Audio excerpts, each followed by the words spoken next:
Twice now we've watched history torture the human body. Ancient punishments, medieval punishments, whips, wheels, hot iron. But the Victorians thought they were better than all that. No blood, no chains, no screaming crowds. They built a clean, quiet, civilized, new kind of prison, and they were proud of it. They called it humane. Here's the twist that should scare you. This gentle system, the one that never laid a hand on you, broke more minds than the rack ever broke bodies. Men walked in healthy and walked out unable to speak. Some never walked out at all. By the end of this video, you'll understand the one rule that did the damage. It wasn't the hard labor, it wasn't the starvation, it was something much quieter. So keep your voice down. In here, talking gets you punished. The first thing that hit a new prisoner wasn't a fist, it was the silence. Under the silent system, you were forbidden to speak, to whisper, to hum, even to look another prisoner in the face. Hundreds of men packed under one roof and total enforced quiet. All day, every day. To make sure no one broke it, they gave you a mask, a brown cloth cap, pulled down over your face with a narrow slit for the eyes. You could see out. No one could see you. Every man reduced to a number and a pair of eyes. Think about that.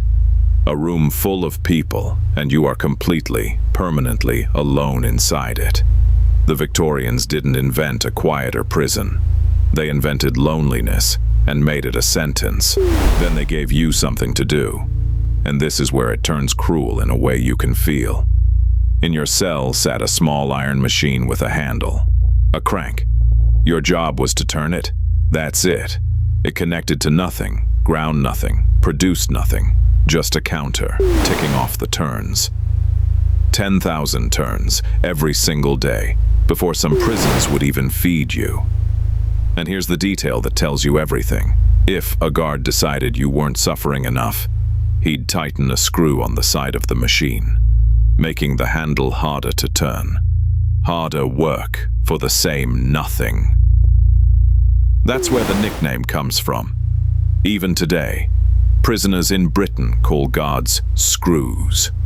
The man who could reach over and tighten your suffering whenever he liked. 10,000 turns of pure engineered pointlessness. That was the entire point. If the crank was the private torture, the treadmill was the public one. Picture a giant wheel, wide as a room, with steps running around it like a paddle boat. Prisoners lined up shoulder to shoulder and climbed, step after step after step, and the wheel just turned under them. You never went anywhere. You never got higher. You climbed a staircase that fell away beneath your feet for hours. Some treadmills ground grain or pumped water. Many ground nothing at all. The labor existed purely to exhaust you. Men climbed the equivalent of a mountain every day and arrived at the top, exactly where they started. A machine built to teach one lesson. Your effort does not matter. Nothing you do here changes anything. Not every prisoner was strong enough for the wheel, so they had a quieter cruelty ready. Oakum picking. They'd hand you a length of old ship's rope, thick, filthy, hardened black with tar and salt, sometimes decades old. Your job was to pull it apart, fiber by fiber, by hand. The tar cracked your skin.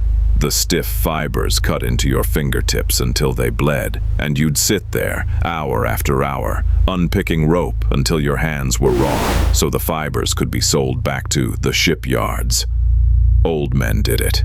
Sick men did it. Children did it.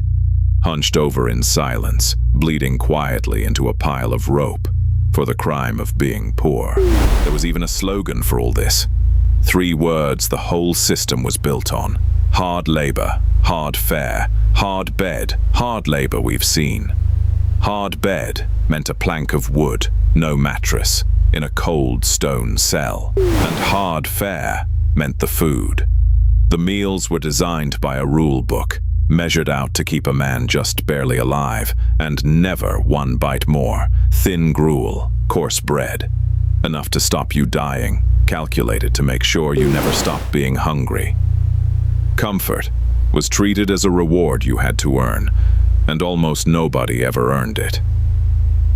Everything in this place was engineered to grind you down slowly, without ever leaving a mark a visitor could see. So let me ask you something, before we get to the worst of it. Drop your answer in the comments because I read them. Which would break you faster? The old way, the whip, the wheel, the physical pain of the medieval world. Or this, months of silence, a mask over your face, and a machine you turn 10,000 times a day for nothing. Hold that thought, because so far, everything we've seen still touches the body. The bleeding hands, the aching legs, the empty stomach. But the Victorians had one more idea, their proudest one, and it didn't touch the body at all. It went straight for the mind, and it's the reason this whole system had to be quietly shut down. They called it the separate system, and they believed it was the future of justice. The idea sounded almost kind. Instead of crowding prisoners together, you gave each man his own cell and left him completely, utterly alone. No conversation, no company, for months, sometimes years. They even followed him out of the cell. When prisoners were marched to chapel, they were locked into tall wooden stalls, like standing coffins, so that even in a room full of worshippers, no man could see another face. Alone in a crowd by design, all you were given was a Bible and your own thoughts. And here's what the reformers didn't expect.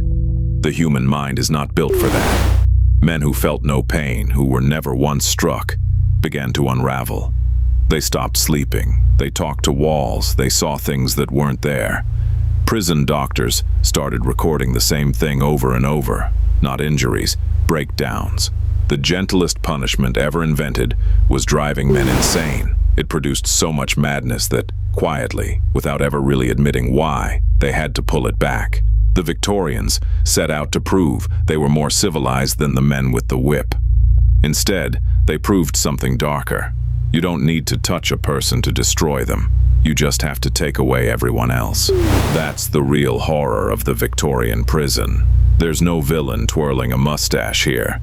Just polite, well-meaning men, certain they were doing good, building a machine to break the human mind and calling it progress. If this got under your skin, hit subscribe. The punishment series isn't finished, and I'd hate for you to miss what's coming. And tell me in the comments, silence or the whip, which sentence would you take? Because next time we're leaving the prison walls behind and opening a medicine cabinet. 1,000 years of cures so deadly, they killed more people than the diseases they were meant to treat. Except one. One recipe everyone laughed at for 1,000 years, until a modern lab proved it worked. Until then, keep your voice down.